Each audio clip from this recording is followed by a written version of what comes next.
Okay, I'm wearing my 88, which I always show you. If you turn it sideways, it's two infinity signs, infinite, infinity. And I wanted to get back to a talk I gave earlier about the empty hospitals. And what else do we want to talk about with empty hospitals? Well,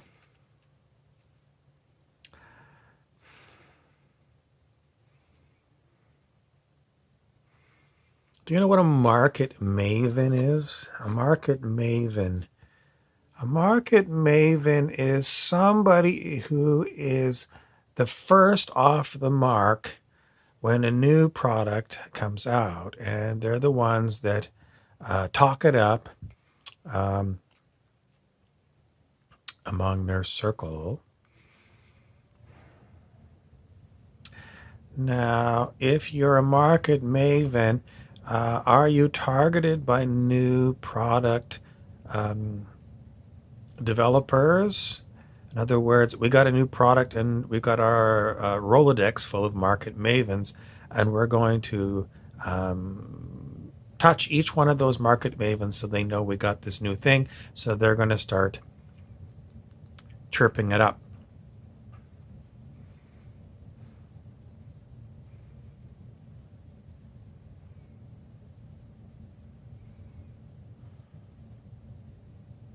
I'm trying not to chirp.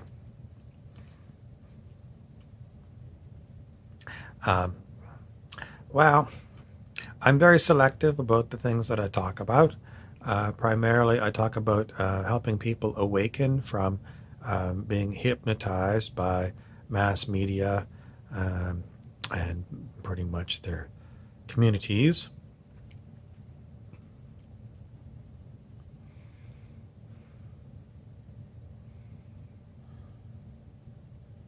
And then once you've woken up from the fact that they are trying to hypnotize you, it's like the Rowdy Roddy Piper movie, They Live. And in that movie, Roddy Piper found some glasses and he put them on. And lo and behold, when he put on these special glasses, he could see behind the curtain, and he could see all the subliminal advertising that said, obey, consume, breed. If you've never seen that movie, it's definitely a very strange movie, and it's worth seeing. Now, what else can I talk to you about?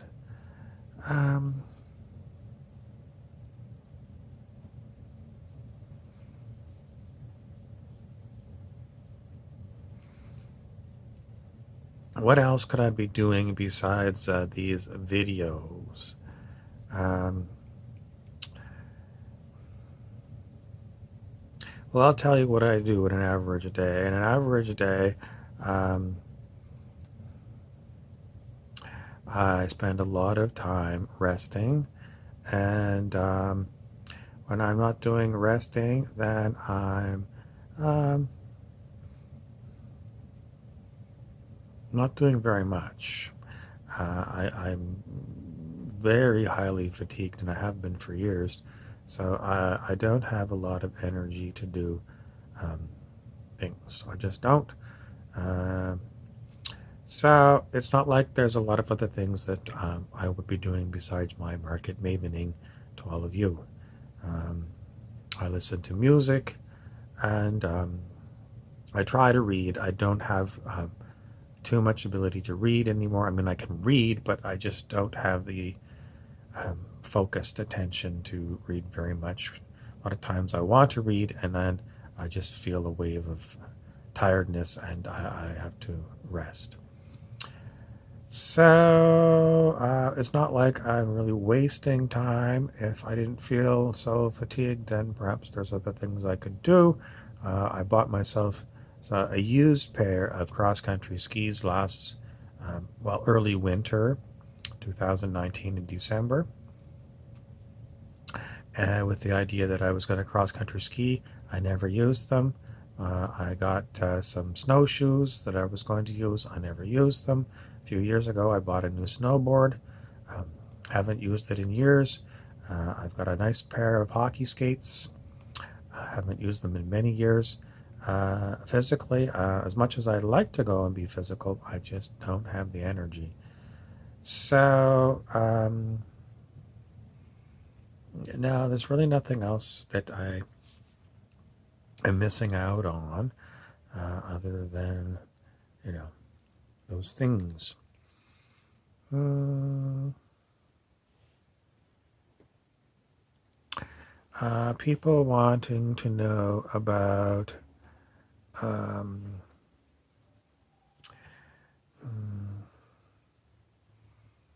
there's still a lot of concern about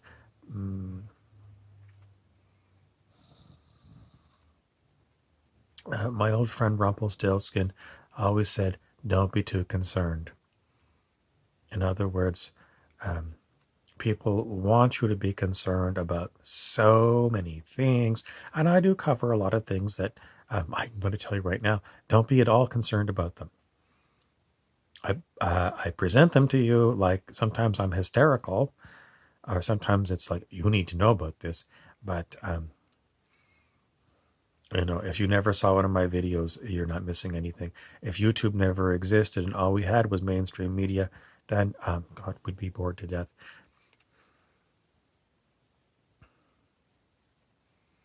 But if you were asleep and not asleep, like sleeping asleep, but, hypnotized by mainstream media, how would you be getting along? Well, a lot of people I know that really aren't into watching YouTube and conspiracy theories and trying to figure it all out are still disconnected from mainstream media. A lot of people have cut their cable cord a long time ago.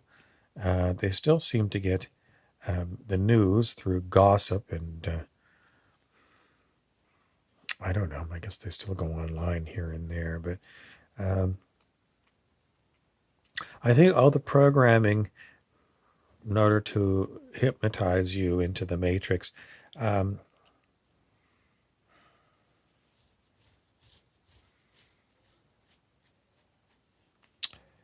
well, I guess it's a long process of indoctrination, starting from when you're very young.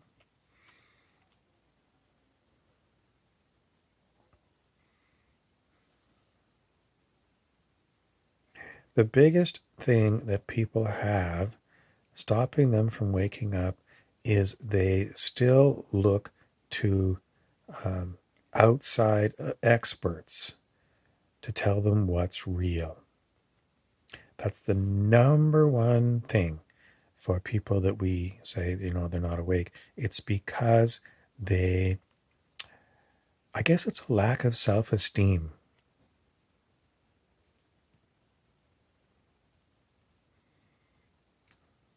So it's, I've got some pain in my body. I got to run to the clinic and see a doctor.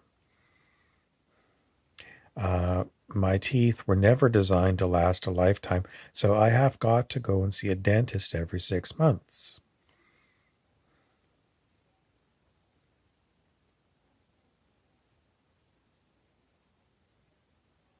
I can't possibly think for myself, so I'm going to hire a lawyer to figure out how I'm going to conduct myself with regard to everyone else in my life.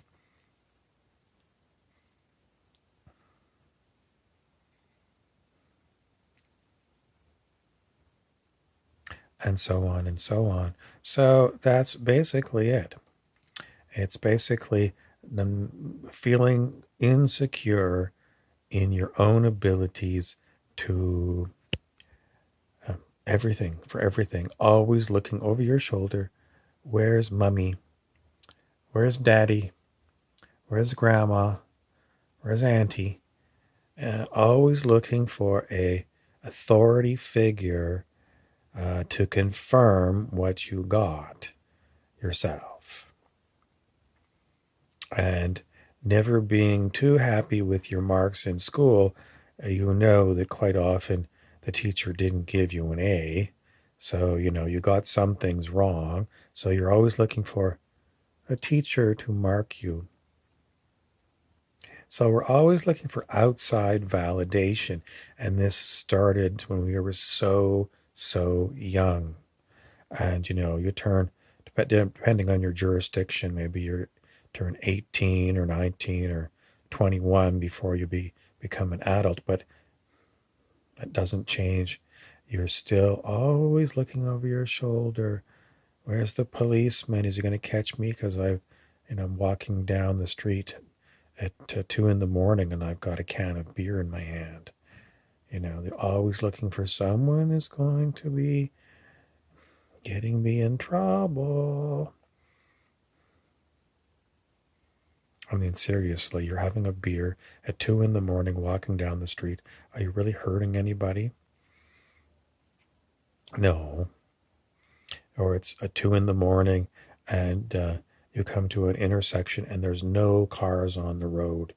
Everyone's gone to bed. It's a red light, and you stand there for your 2.5 minutes waiting for the light to change. There's no cars coming, but you still are indoctrinated to follow the street light. Even though that you can see everywhere you look, there's no cars. There's zero danger. But you're thinking, oh, maybe they got one of those cameras, They got a camera and it's tied into police headquarters and they're going to see me cross against a red light at 2 in the morning. So I better just stand here. It's a Big Brother society. Big Brother comes from the novel 1984 by George Orwell. He wrote it after the Second World War, and it was about exactly the kind of society we live in today. Everything about that novel is true. So if you haven't read 1984, put that on your reading list. There are 2 movie versions, and I haven't seen either one. I think I might have seen the 1980s one in the 1980s, so it's not fresh in my mind. But, you could try those if you don't like reading books, or you might try the audio book version if you can find one. But it's very good. Orwell wrote another famous book called Animal Farm, and it's also has to do with elite people. The famous phrase from that book is, some people are more equal than others. Everyone is equal, but some people are more equal than others. In other words, exactly what we have on the planet, an elite group of people who are fabulously wealthy and fabulously powerful, and then all the rest. It came across my desk. Somebody who lives in South Africa said that South Africa has put everyone in quarantine, but there's about half the population who basically work day labor, and they don't have any savings, and with quarantine they can't work, which means they can't buy food. So this is the situation now. I mean, the people that are not awake to the fact this um, COVID-19 is, if it's anything at all, it's a common cold virus. But these people are saying, it's either I catch COVID-19 and I eat, or I stay at home and I starve to death. So this is real, folks. This is real. That South Africa really hit me hard. This shows well, if you believe that this COVID-19 is a horrible disease and that, you're going to drop dead from it, then you're not going to like what I have to say. I'm terribly sorry. But in my opinion, COVID-19 is a psychological operation, a psyop, designed to fuck with us by these elites. And am I ever going to convince you otherwise? Um, well, I would just want you to stew on that. What would you advise those South African people? Stay at home and starve? Or go out and risk what you think is a horrible disease? And don't expect this to get any different next year, because now that they know how easily the population will believe in these viruses, we can see a steady turning of the screw, tightening down on our civil liberties under the disguise of, these kind of things.